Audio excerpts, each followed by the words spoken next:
Boa noite. O Debate Brasil discute o desenho político partidário do país. Mais duas legendas foram criadas, o Solidariedade e o PROS. Agora já são 32 partidos. A Rede Sustentabilidade não conseguiu o registro da Justiça Eleitoral e a ex-senadora Marina Silva se filiou ao PSB do governador de Pernambuco, Eduardo Campos. Houve troca-troca no Congresso Nacional e grupos que apoiavam o governo mudaram de lado. Outros devem se aliar ao Planalto.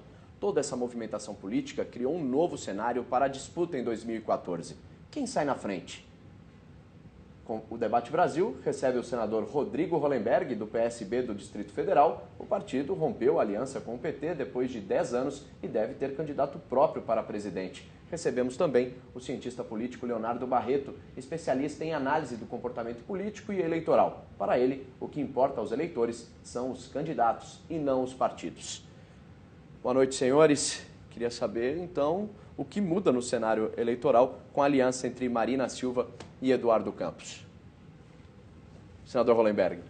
Bom, primeiro eu quero dizer que é uma alegria poder participar desse debate aqui na companhia do Leonardo Barreto. Eu acho que nós temos um fato novo extremamente relevante com a decisão da ex-ministra, ex-senadora Marina Silva de se filiar ao PSB.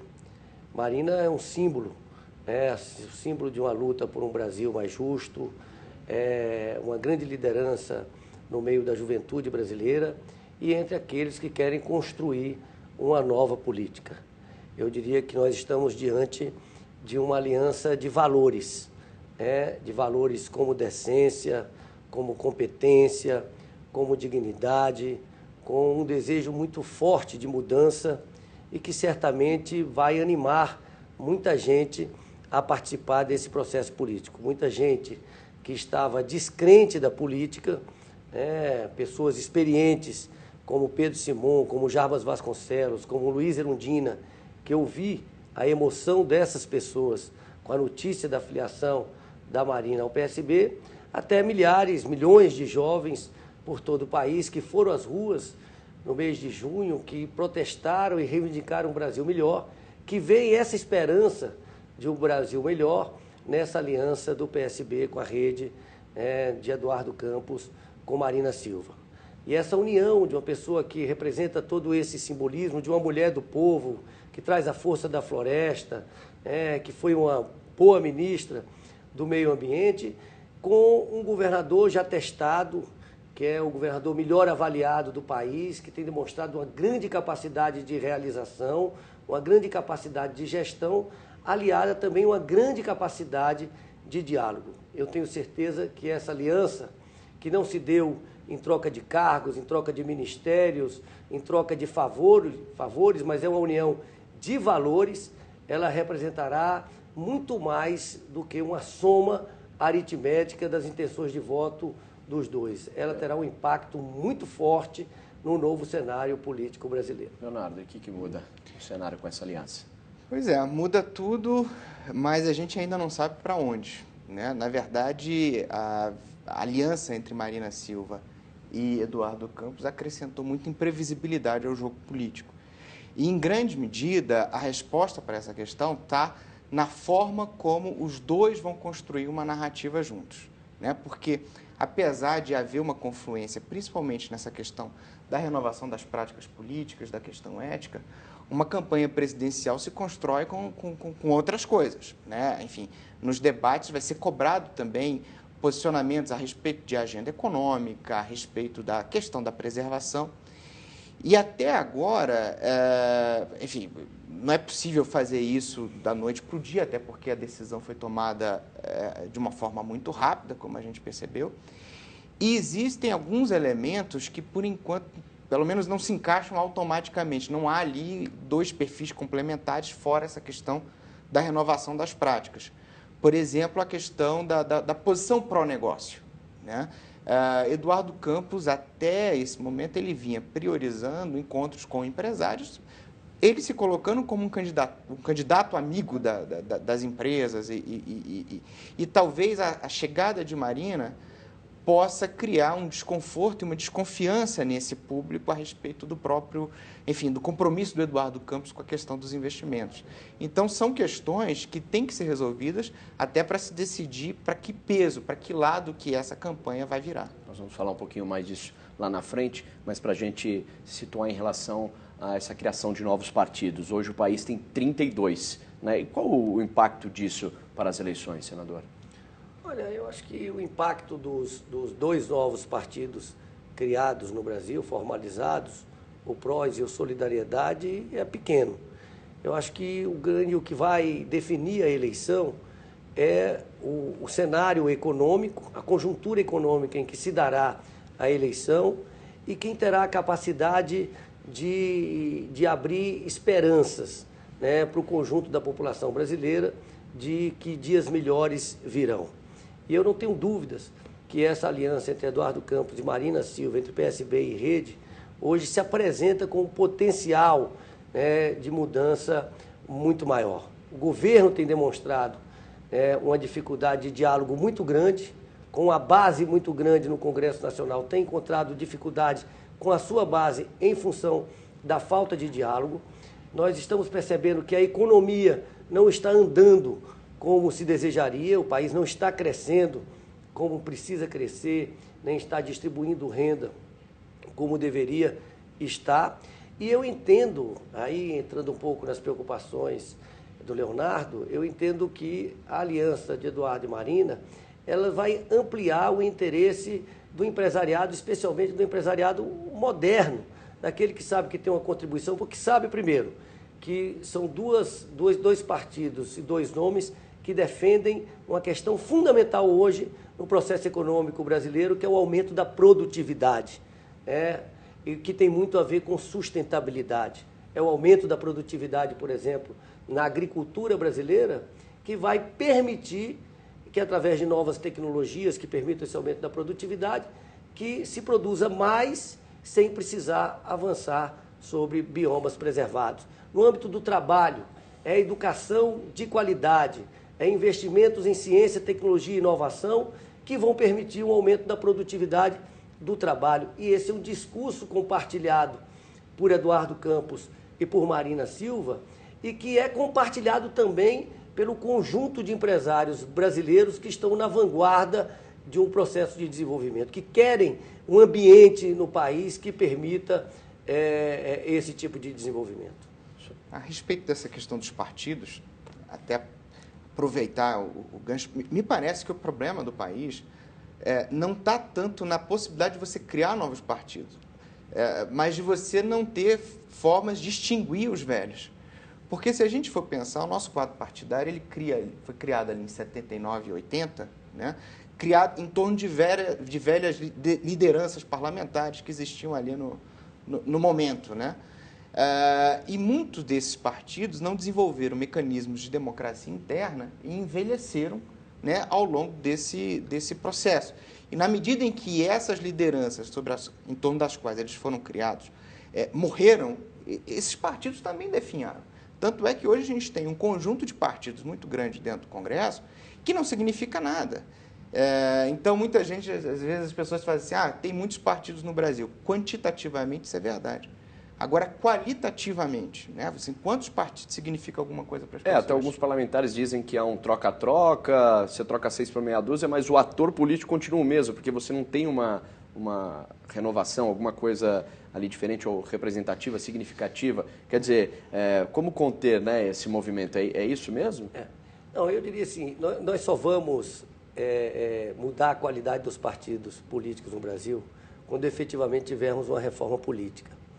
Agora, eu sinceramente sou muito cético em relação à reforma política feita por esse Congresso Nacional ou até pelo próximo que será eleito, porque todas as pessoas que estão lá, elas acabam chegando lá pelas regras existentes. Então, tem uma resistência muito grande a fazer qualquer tipo de mudança.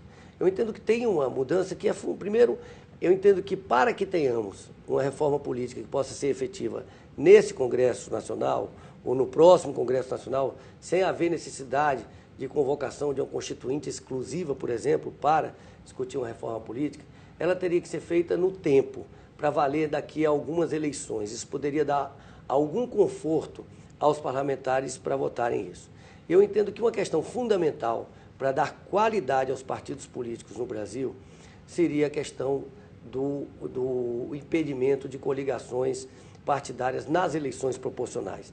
Essa medida por si só, eu diria que ela implicaria em 50% da reforma política que nós precisamos fazer, porque muitos partidos de aluguel deixariam de existir, pelo menos com representação no Congresso Nacional, se tivéssemos o fim das coligações proporcionais no Brasil. Bom, e por falar em eleição, o que estará no centro do debate eleitoral, Leonardo? A economia, a saúde?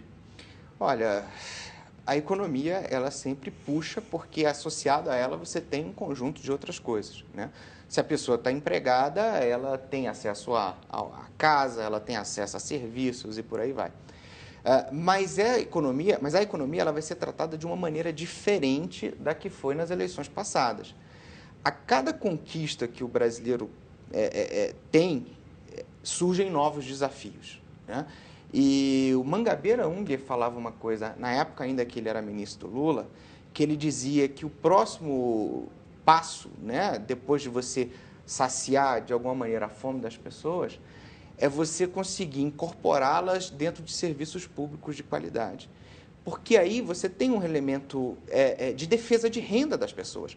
Porque as pessoas da classe C que estão chegando, se elas tiverem que comprometer, claro que elas querem coisas melhores, então elas vão procurar uma escola particular, um plano de saúde, né, uma creche.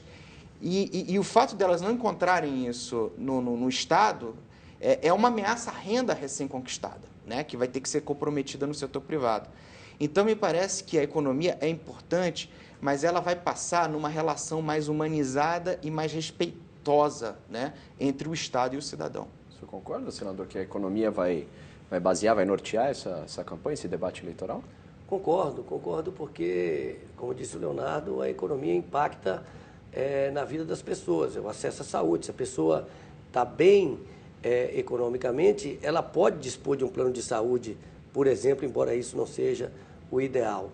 Agora, há uma consciência cada vez maior da população da necessidade de novas práticas políticas, porque as novas práticas políticas, na compreensão da população, significam um combate à corrupção, ao clientelismo, e a população tem uma percepção clara que a corrupção retira o dinheiro da saúde, da segurança, da educação.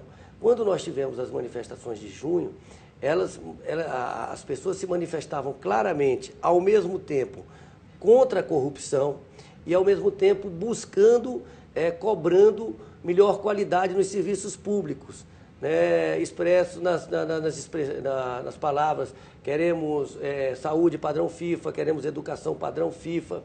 E aí, no meu entendimento, vai contar muito a capacidade de realização, né, dos candidatos que estiverem se apresentando.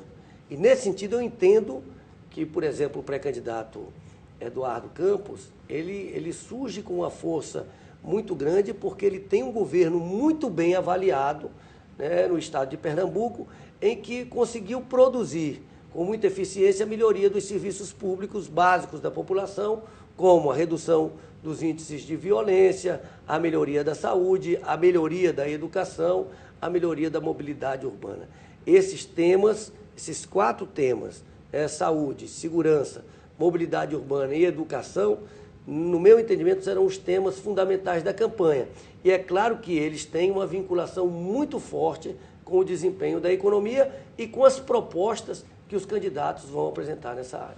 Um cenário com menos candidatos à presidência, já que José Serra ficou no PSDB junto com Aécio Neves, eles estão no mesmo partido, agora a Marina Silva numa aliança com Eduardo Campos no PSB, eles se aliaram. Então, esse cenário com menos candidatos pode decidir a eleição no primeiro turno?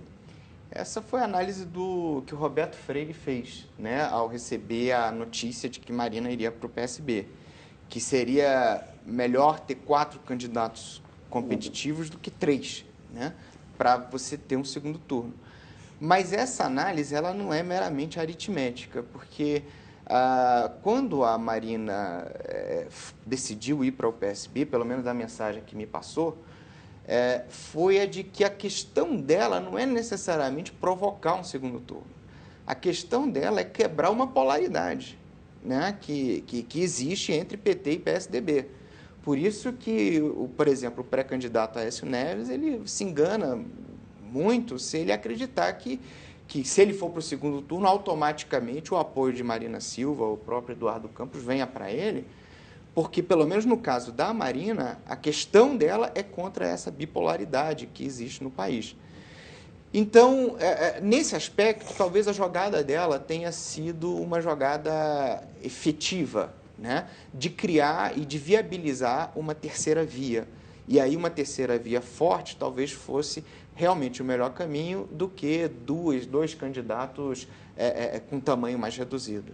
Olha, eu posso dizer que, efetivamente, essa foi uma questão que pesou muito na decisão da Marina Silva. Ela disse isso claramente para o governador Eduardo Campos, eu testemunhei essa conversa, dizendo que ela estava declarando, estava indo para o PSB para apoiar Eduardo Campos, porque ele significava uma alternativa a essa polarização. E essa polarização é nefasta para o Brasil. Ela reduz o debate e ela não expressa toda a diversidade que nós temos no nosso país. Agora, eu não tenho dúvida que nós teremos segundo turno. Eu entendo que no primeiro turno a presidenta Dilma terá entre 30% a 40% dos votos, ela muito provavelmente estará no segundo turno, mas nós temos aí em torno de 60% dos votos que querem uma alternância de poder. E aí é que vem a grande novidade. Marina e Eduardo foram gestados dentro desses 10 anos iniciados pelo presidente Lula e agora com a presidenta Dilma. Os dois foram ministros do presidente Lula, contribuíram para os avanços que o país teve ao longo desses anos. Eduardo foi um excelente ministro da Ciência e Tecnologia, reconhecido pela comunidade científica, reconhecido pelo setor produtivo, e a ministra Marina Silva foi a grande responsável pela redução do desmatamento. Eles representam a manutenção das conquistas e uma possibilidade de avanço do que foi realizado nos últimos anos, numa percepção da população que é necessário ter uma alternância de poder. Ou seja, eu sinto como a população que nós estamos chegando ao final de um ciclo. Mas a população não está querendo o retorno. E por isso eu entendo que, neste cenário, a candidatura a possibilidade, essa aliança de Eduardo Campos e Marina Silva, ela vai quebrar essa polarização e vai se tornar uma opção muito competitiva para o conjunto da população brasileira. Tá, mas se a gente está falando da quebra da polarização, né? Os eleitores conhecem o governo do PT e PSDB. É só para ficar bem claro, como que o PSB então pode ser a terceira alternativa? Como pode se colocar isso? Não, vai se colocar com o discurso de avanço das conquistas que nós tivemos. Nós reconhecemos que tivemos conquistas no governo do presidente Fernando Henrique Cardoso, como a estabilidade econômica, tivemos avanços no governo do presidente Lula e participamos da construção desses avanços num grande processo de inclusão social, mas isso já não é mais o suficiente. É preciso avançar muito mais numa agenda de desenvolvimento sustentável, numa agenda de uma nova forma de fazer política, e os nomes que expressam hoje isso no cenário político brasileiro são os nomes de Eduardo Campos e de Marina Silva. É interessante olhar para esse quadro, porque o Aécio, por exemplo, já escolheu o lugar dele dentro do espectro ideológico, né? Quando ele surge com aquele discurso de quem muda o Brasil é você, né, e não o governo, e foca no indivíduo, ele claramente está fazendo uma opção por um discurso mais liberal, por um discurso mais focado no indivíduo, e ele vai mirar um público de centro-direita, né? A presidente Dilma e o PT tradicionalmente têm um discurso de centro-esquerda, focando nas questões da política social, do papel do Estado, né, no processo de resgate das pessoas e até de uma proteção da economia, e aí toda essa questão da crise internacional pode ser utilizada nesse sentido. E o desafio da terceira via é exatamente se posicionar em torno ou dentro desse espectro. O Eduardo Campos, me parece, até a indicação da Marina, ele vinha para disputar um espaço com o Aécio. Apesar de toda a questão da novidade, ele vinha com uma questão de gestão e uma questão de pró-desenvolvimento, né, muito forte. Com a criação da Marina, com a vinda da Marina, essa é uma narrativa a ser criada, né? Por isso que eu acho que, enfim, você tem um dever de casa aí, as potencialidades são enormes. Eu acho que a gente não pode ignorar essa confluência da vontade de fazer uma coisa diferente, porque a partir dos movimentos de junho isso é um combustível muito forte, mas isso ainda é uma coisa a ser construída. E se a Marina Silva, acho que é o grande dilema que pode acontecer, se a Marina Silva mantiver uma intenção de votos maior do que o do governador Eduardo Campos nas pesquisas, é possível inverter a chapa com Marina candidata à presidência e Eduardo Campos vice? Olha, isso não vai acontecer. É claro que o governo utilizará, inclusive, setores da mídia para ficar alimentando essa falsa disputa, mas a Marina demonstrou no seu gesto um desprendimento pouco comum na política tradicional. E ela foi muito clara de que o Eduardo tinha construído um partido, tinha construído uma candidatura, tinha feito gestos importantes como a saída do governo e que ele estava apto para cumprir esse papel e que também ele vinha se colocando de forma muito interessante contra essa polarização que, na visão dela, e que eu compartilho, empobrece o cenário político brasileiro. E ela foi muito clara que ela estava vindo para apoiar esse projeto numa coligação programática com um partido que sempre reconheceu o direito da rede se organizar e se expressar como uma corrente de opinião num partido político, que foi ao Supremo Tribunal Federal para defender esse direito, e que entre todos os partidos, embora tenhamos diferenças, entre todos os partidos do espectro político atual, era o que mais se aproximava das ideias da rede. Temos diferenças, reconhecemos as nossas diferenças, e é por isso que construímos uma coligação programática, ou seja, vamos construir um programa comum a ser apresentado à população brasileira, que tem como eixos centrais manter e avançar as conquistas sociais e econômicas, aprofundar a democracia e promover o desenvolvimento sustentável. Leonardo, isso pode ser um problema dentro do PSB, essa diferença de intenção de votos, por exemplo, nessa aliança? Eu acho que o Rodrigo está mais habilitado para falar disso do que eu. Agora, certamente isso vai ser utilizado por adversários no processo de construção de discurso político, né? E talvez esse desapego que a Marina teve, né, em algum momento alguém possa cobrar do Eduardo Campos com o objetivo de gerar constrangimento, né? Porque em política, em processo eleitoral, essas coisas acontecem, né? Agora, me parece que tudo depende, né, desse processo que o senador Rodrigo Hollenberg colocou de construção desse programa, né? Porque o mercado espera por isso, para ver se ele permanece ou não, se o Eduardo Campos continua ou não sendo uma opção confiável. A sociedade espera por isso, as pessoas que participam de programas sociais esperam por isso, os agricultores esperam por isso, a mídia espera por isso. Eu acho que esse processo de costura e de construção é o que vai definir a cara que a eleição vai ter no ano que vem. As propostas para mudanças nas regras eleitorais, como a forma de financiamento de campanha, não foram aprovadas a tempo de serem aplicadas para as eleições do ano que vem. A mini-reforma eleitoral e a reforma política estão emperradas na Câmara. Quem ganha e quem perde com isso? Leonardo, senador. Na verdade, esse processo de reforma eleitoral que se ensaiou foi um processo muito rápido e pouco discutido. Desde 1996, quando eu entrei na Faculdade de Ciência Política, se fala em reforma política a partir da proposta do senador Sérgio Machado. E aí, num estudo que eu fiz com o professor David Fleischer, levantando todas as reformas políticas desde 78, o que a gente tem no país é o seguinte: nós não fazemos reformas políticas sistemáticas. Isso não está presente na nossa história. o padrão de reformas que a gente adota é esse, pontuais, casuísticas e normalmente respondendo à crise. Nós mudamos o tempo inteiro o sistema eleitoral, né? Mas não fazemos reformas estruturais. Para a gente ter uma ideia, e isso é uma curiosidade, o nosso Código Eleitoral, apesar de inúmeras reformas, ainda é uma lei de 65 do segundo ano do regime militar, né? Para a gente perceber a dificuldade que a gente tem de fazer essas distensões.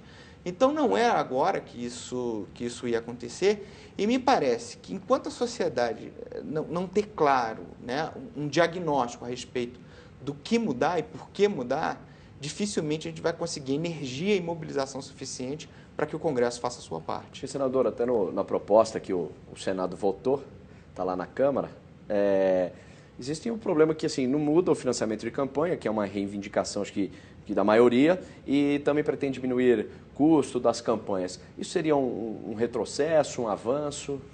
Olha, essa sua pergunta anterior me remeteu a um fato interessante que aconteceu no início do meu mandato. Estava colaborando comigo, como assessor no meu gabinete, o professor Tassiano Nogueira, professor da Universidade de Brasília, meu professor, estudioso, com vários livros escritos sobre o tema. Eu reuni nossa equipe e disse naquela ocasião que a nossa prioridade seria a reforma política. E ele ficou com uma expressão risonha. E eu, quando acabei, eu perguntei, professor, não estou entendendo por que o senhor está sorrindo. E ele me disse, olha, eu estou no Congresso Nacional desde a década de 60 e todo início de legislatura começa com a grande bandeira, é a reforma política. E não sai reforma política nenhuma. E não vai sair reforma política nenhuma, como não saiu nessa legislatura. E ele deu essa explicação. E por que não vai sair? Porque todas as pessoas que se elegeram para o Congresso Nacional se elegeram por esse sistema político. Então as pessoas ficam muito inseguras de fazer mudanças que vão lhe prejudicar. Então essa não é nem uma mini nem micro reforma eleitoral, essa nano reforma eleitoral aprovada pelo Senado, com vários problemas, foi para a Câmara com o objetivo de tentar servir para essa eleição. Não foi aprovado pela Câmara, não será aprovada, pode ter certeza absoluta que vai dormir nas gavetas da Câmara, como vários outros projetos de reforma política já o fizeram. Eu imagino que o Senado deve aprovar rapidamente o projeto que altera a possibilidade do parlamentar, quando muda de partido político, levar as suas cotas de representatividade, de tempo de televisão e de fundo partidário, o que motivou um número grande de trocas partidárias agora no final do prazo, mas vai ficar só nisso. Eu entendo que nós só teremos uma reforma política se tivermos uma constituinte exclusiva, e esse é um debate jurídico profundo. Alguns dizem que não é possível convocar uma constituinte só para isso, outros dizem que é possível, enfim, esse é um debate jurídico. Agora, ou se houver uma grande mobilização popular no início de uma legislatura que permita que se faça algum tipo de reforma. Senão, eu sou muito cético, ou podemos avançar, né, se escolhermos alguns pontos, como o fim das coligações, por exemplo, e isso possa valer daqui a 2 eleições, isso pode tornar possível um acordo no Congresso Nacional para mudar, a fazer uma reforma política de fato. Mas a mobilização de agora, a onda de protesto, fez isso? Houve um lampejo, né, um incentivo a isso, que se aprovou o voto aberto para a cassação de parlamentares, uma proposta de emenda à Constituição de minha autoria que reduz o número de assinaturas para projetos de iniciativa popular, mas em alguns outros poucos projetos, mas logo a pressão diminuiu e o Congresso retomou. Está na pauta agora, por exemplo, o voto aberto, amplo, geral e restrito, que é uma reivindicação da população. Mas eu não, embora eu defenda com todo entusiasmo a aprovação do voto aberto em todos os casos, eu sou cético em relação à sua aprovação nas próximas semanas pelo Senado. Acho que o Congresso reagiu mal, né? Aliás, todos os atores reagiram mal. A gente tem pesquisas mostrando que por volta de 70% das pessoas desaprova a forma como o governo e o Congresso reagiram à crise, né? Agora, uma questão que é essencial é olhar para aqueles movimentos e falar assim, o que eles pediam? Né? Ora, em primeiro lugar, eles pediam responsividade, ou seja, que o governo estivesse... que as prioridades do governo estivessem ligadas às prioridades das pessoas. Né? Esse é o primeiro ponto. Né? E num segundo ponto, e por isso que eu digo que toda essa discussão da reforma política, ela se ressente de não estar permeada por um diagnóstico claro a respeito daquilo que é necessário mudar, porque o segundo ponto é redução do custo do sistema político. Né? Basicamente, redução do custo do sistema político. E aí envolve redução de campanhas, mas também envolve redução de gastos, né, com poderes, enfim. Para a gente ter uma ideia, a Câmara abriu, né, a porta para sugestões populares chegarem. Né? Mais de 75% das sugestões eram no sentido de cortar despesas dos deputados. Né? Só que a proposta... A maioria pelo portal era isso. Exatamente. Cortar o benefício, despesa... O que infelizmente, tem dentro dela um sentimento de vingança que as pessoas têm hoje em relação ao sistema político. Né? Que é um sentimento meio irracional. E se a gente começar a querer discutir realmente reformas que devolvam a credibilidade para o sistema político, a gente tem que começar a falar de um sistema de punição de desvios que funcione, porque esse claramente não funciona. A gente está há 10 anos para julgar o mensalão e não julga, não termina. Né? A gente tem que falar de redução de custos, sim, do sistema político, regras de transparência, né? Melhoria de práticas e por aí vai. Mas mais específico, então, dentro desses temas, quais seriam os pontos que deveriam mudar nas regras eleitorais? Olha, em primeiro lugar, eu entendo que nós devemos ampliar os instrumentos de participação popular. Na minha opinião, as manifestações de junho estavam dizendo ali também, nós queremos participar do processo político, nós queremos ser ouvidos. Há uma crise no modelo de representação, no modelo representativo brasileiro. Então, entendo que essa é uma questão. Eu entendo que a população, quando a população defende o voto aberto e quer o voto aberto em todas as suas votações, é exatamente porque ela quer saber, e ela tem o direito de saber, como vota o seu representante no Congresso Nacional. Há uma percepção por parte da população de que há um excesso de partidos políticos e partidos políticos que não expressam correntes de pensamento. Representam muito mais interesses particulares, privados, do que interesses do conjunto da população. Eu entendo que o fim das coligações não mexeria na liberdade de organização partidária que é prevista na Constituição brasileira, mas moralizaria a criação de partidos políticos. Se o partido político é criado, ele não pode vender o seu tempo de televisão numa eleição para outro, e se ele não fizer o quociente eleitoral, ele não vai ter representação no Congresso Nacional, nós iríamos reduzir drasticamente, na prática, o número de partidos. Outra questão é a coincidência de eleições. Nós não temos esse problema aqui no Distrito Federal, mas a gente ouve queixas frequentes de parlamentares, senadores, governadores de outros países. Só tem governador, 4 em 4 anos. Isso. Mas a pessoa sai de uma eleição e já começa a preparar outra. E as eleições são muito caras. É um prefeito que ele tem que segurar, são vereadores, e essas campanhas são feitas com estruturas cada vez maiores. E isso leva o custo da campanha, que acabam também, em função do financiamento privado, levando a problemas no futuro. Tem a questão do financiamento público ou privado.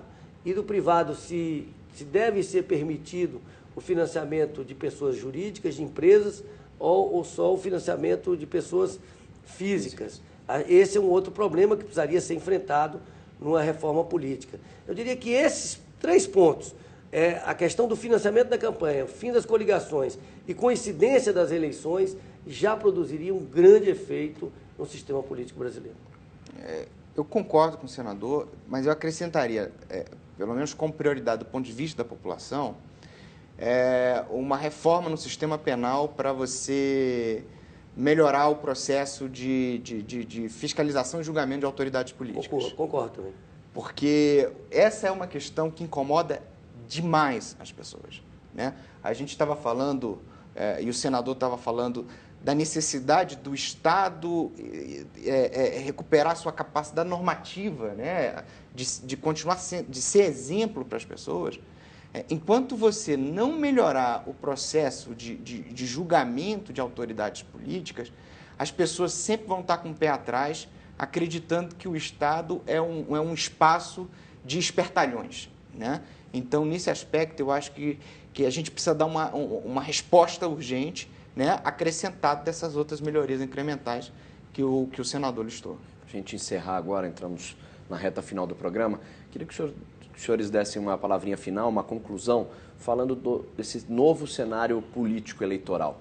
O que vai representar, o que o eleitor vai ver, o que pode esperar aí para o ano que vem, senador? Bom, o que eu gostaria de ver, né, no cenário político brasileiro é um debate de alto nível. Nós tivemos, nas eleições passadas, um debate rasteiro em que se discutiu muito questões de costumes e não se discutiu os grandes temas de interesse nacional. Qual é a política que os candidatos têm para a economia brasileira, para o desenvolvimento da educação, qual é a política de ciência, tecnologia e inovação, como é que se vai recuperar a capacidade do sistema único de saúde, qual é a política de segurança dos candidatos, qual é a prioridade que se dará à mobilidade urbana no país. Esse é o debate que deve nortear uma campanha presidencial. Eu entendo que esse é um grande momento da vida nacional. E eu diria que é um privilégio para o Brasil, um país que há pouco mais de 30 anos vivia numa ditadura, e nós avançamos muito porque estamos vivendo o maior período de democracia da nossa história. E nesse período aprovamos a lei da transparência, aprovamos a lei de acesso à informação, aprovamos a lei da ficha limpa. É importante para o país ter candidatos com as qualidades da presidenta Dilma Rousseff, do governador Eduardo Campos, do senador Aécio Neves, que são bons brasileiros, pessoas que já têm uma contribuição dada à coisa pública, mas que neste momento o fundamental é o debate das ideias, dos programas, dos projetos, o que cada um pode oferecer para o Brasil que efetivamente contribua para melhorar a vida da população brasileira. Leonardo. O meu desejo é que essa força que a gente viu em junho, ela se transforme, né? Porque o que a gente viu em junho foi um movimento negador da política, né? E por isso ela expulsou de dentro dela os partidos políticos e os atores que queriam participar do processo. Só que se ela permanecer com esse caráter negador, a gente vai desperdiçar esse movimento extraordinário e não vai avançar em questões que precisam de mudanças, né? Precisam ser reformadas. Então, meu desejo é que essa força se transforme de uma força negadora da política numa plataforma reformista e transformadora do processo político. Eu acho que isso daria um combustível genial para que a gente possa iniciar, né, um novo ciclo aí de 20, de 30 anos de mudanças não apenas estruturais, né, mas de mudanças civilizacionais, que é o próximo passo aí no nosso desenvolvimento histórico. Eu queria agradecer a presença dos senhores. Obrigado. Aí acho que um debate de alto nível. Uma ótima noite. E chegamos ao fim de mais um Debate Brasil. Na semana que vem tem mais discussão sobre os assuntos que interessam a você. A sua sugestão sobre os temas que devem ser discutidos aqui podem ser encaminhada para a nossa página na internet www.redetv.com.br/Debate Brasil. Uma ótima noite e até o próximo programa.